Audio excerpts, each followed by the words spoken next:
السلام علیکم ورحمۃ اللہ وبرکاتہ۔ الحمدللہ رب العالمین، والصلاة والسلام علی امام الانبیاء والمرسلین۔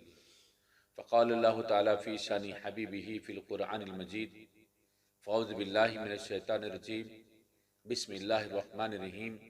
ان اللہ وملائکتہ یصلون علی النبی یا ایہا الذین آمنوا صلوا علیہ وسلموا تسلیما۔ اللہم صلی علی سیدنا و شفیعنا و حبیبنا و طبیبنا و مولانا محمد و علیہ وصحبہ افضل صلواتک و عدد معلوماتک و بارک وسلم۔ وقال اللہ تعالی الا ان اولیاء اللہ لا خوف علیہم ولا هم يحزنون الذین آمنوا كانوا يتقون لهم البشرى فی الحیاۃ الدنیا و فی الآخرہ۔ صدق اللہ العظیم۔ آج مختصر سی بات میں آپ کی خدمت میں پیش کرنے جا رہا ہوں ایک ولی کی بابت۔ یہ ولی جس کے بارے میں ہم گفتگو کر رہے ہیں، ان کی ولادت 14 رجب 537 عیسوی کو ہوئی۔ والد صاحب نے نام رکھا حسن، اور یہ ابتدائی تعلیم اپنے گھر پہ ہی حاصل کیے۔ ایک مرتبہ کا موقع ہے جب آپ کی عمر بلو 10 ایئرز تھی، عید کا دن تھا۔ عید کی نماز کی ادائیگی کے لیے اپنے والد اور بھائیوں کے ساتھ عیدگاہ تشریف لے جا رہے تھے۔ راستے میں ایک نابینا بچہ نظر آیا جو میلے کچیلے کپڑے پہنا ہوا تھا اور غم میں مبتلا تھا کہ عید کے دن بھی اس کے لیے نہ نئے کپڑوں کا انتظام ہے اور نہ اس کے ماں باپ ہے جس سے وہ خوشیاں شیئر کرتا۔ آپ راستے میں اس لڑکے کو دیکھے تو رک گئے اور فوری طور پر اس کو نہلایا دھلا کر اپنا نیا لباس اس کے حوالے کر دیا۔ نیا لباس پہنا کر عیدگاہ کو لے کر آئے تو اسی وقت لوگوں نے کہا یہ لڑکا تو غریب نواز ہے، غریبوں کو نوازنے والا بچہ ہے۔ تو گویا بچپن سے ہی آپ کی صفت غریب نواز بن گئی۔ 14 سال کی عمر کو پہنچے، اللہ تبارک و تعالیٰ آپ کے والد محترم کو اپنے پاس بلا لیا، یعنی آپ یتیم ہو گئے، والد کا انتقال ہو گیا۔ پھر اس کے بعد جو وراثت تھی تقسیم ہوئی، تو وراثت کی تقسیم میں آپ کے حصے میں ایک باغ اور کچھ روپے آئے۔ آپ نے ان روپیوں کو تو اللہ کی راہ میں خرچ کر دیا اور اس باغ کو اپنے گزر بسر کے لیے رکھ لیا۔ باغ کی دیکھ بھال کرنا آپ کا اپنا کام رہا۔ پھر اس کے بعد آہستہ آہستہ دن گزرتے گئے۔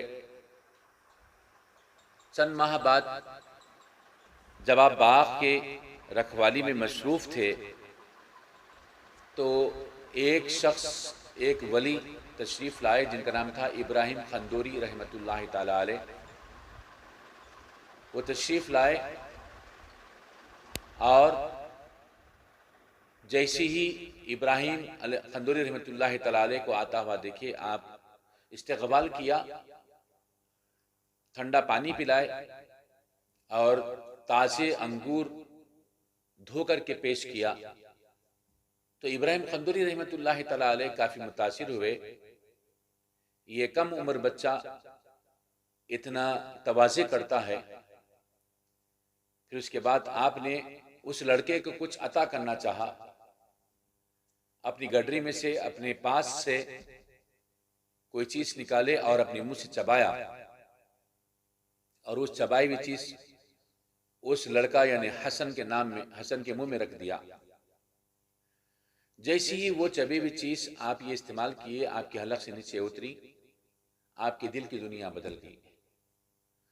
آپ دنیا سے متنفر ہو گئے، دنیا کی محبت آپ کے دل سے خالی ہو گئی اور سیدھے میزان کے پاس جا کر حاضر ہوئے اور معروضہ عرض کیا کہ میزان میں چاہتا ہوں کہ اللہ کے لیے وقف ہو جاؤں، اگر آپ مجھے دین کے لیے، اللہ اس کے رسول کے لیے وقف ہونے کی اجازت مرحمت فرمائیں گے تو میں یہاں سے جانا چاہتا ہوں۔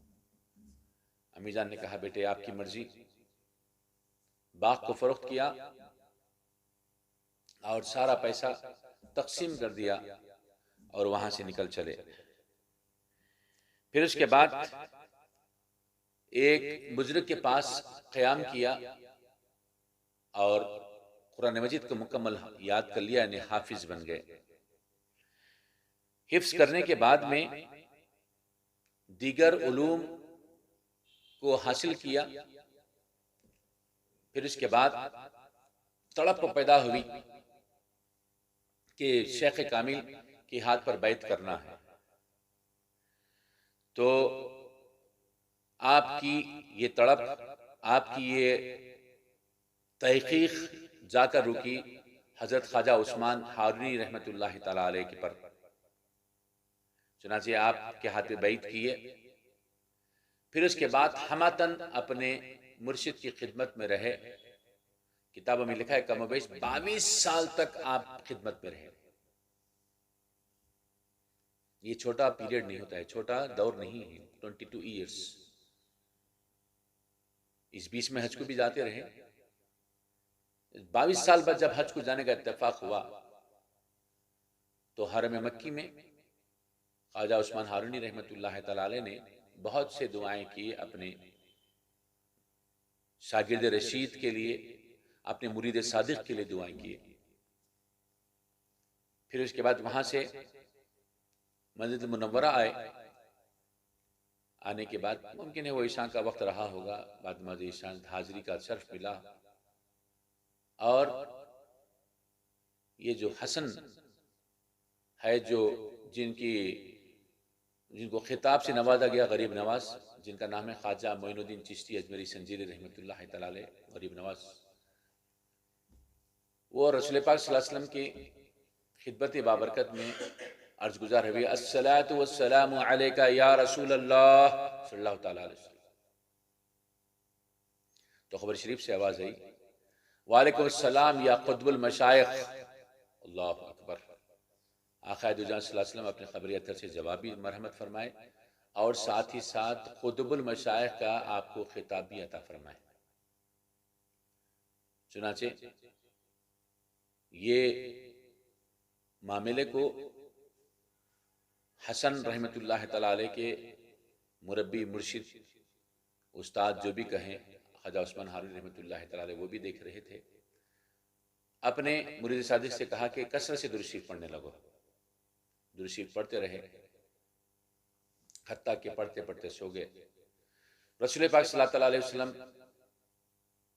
دیدار سے مشرف کروائے اور خواب میں کہا کہ اے معین الدین، تم ہند کی طرف کوچ کرو، وہاں پر کفر کی ظلمت ہے، عوام اندھیرے میں ہیں، اسلام کی روشنی پھیلانے کے تم وہاں پر کام کرو، اور ہم تمہیں سلطان ہند کے خطاب سے نوازتے ہیں۔ پھر اور ایک خطاب ملا، قطب المشائخ۔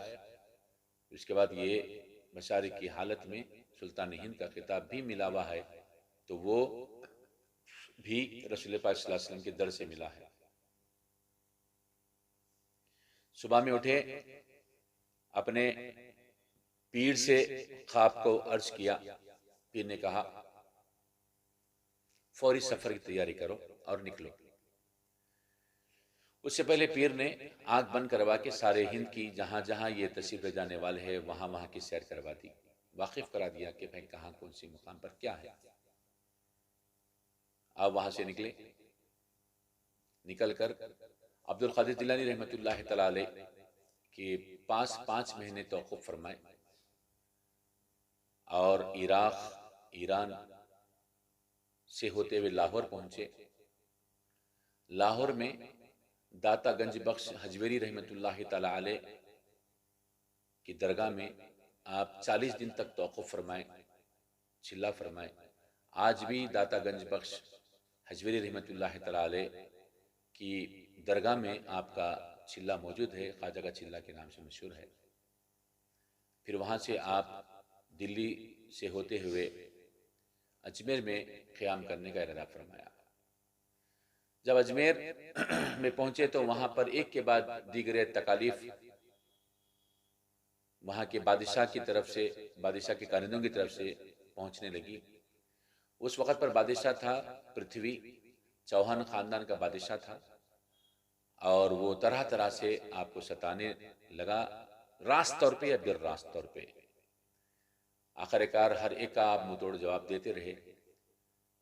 چنانچہ ایک آخری حربہ وہ جو اپنے پاس رکھا تھا، جے پال نام کا یوگی تھا، اس کو بھیجا، بڑا جادوگر، اور وہ بھی حضرت خواجہ معین الدین چشتی اجمیری رحمۃ اللہ تعالی علیہ کے سامنے ہتھیار ڈال دیا، اور وہ بھی اسلام کے دائرے میں داخل ہو گیا۔ یہ تمام تکالیف ایک کے بعد دیگرے پہنچتی رہی۔ پھر اس کے بعد میں حضرت خواجہ معین الدین چشتی اجمیری سنجیری رحمۃ اللہ تعالی علیہ نے کہا کہ اب ہندوستان پر مسلمان کی حکومت ہونا چاہیے۔ چنانچہ ایک مرتبہ موقع ہے کہ خراسان کے جنگل میں شہاب الدین غوری فوج بکھری ہے، وہاں پر جو ہے نا پناہ لیے ہوئے ہیں چند فوجیوں کے ساتھ۔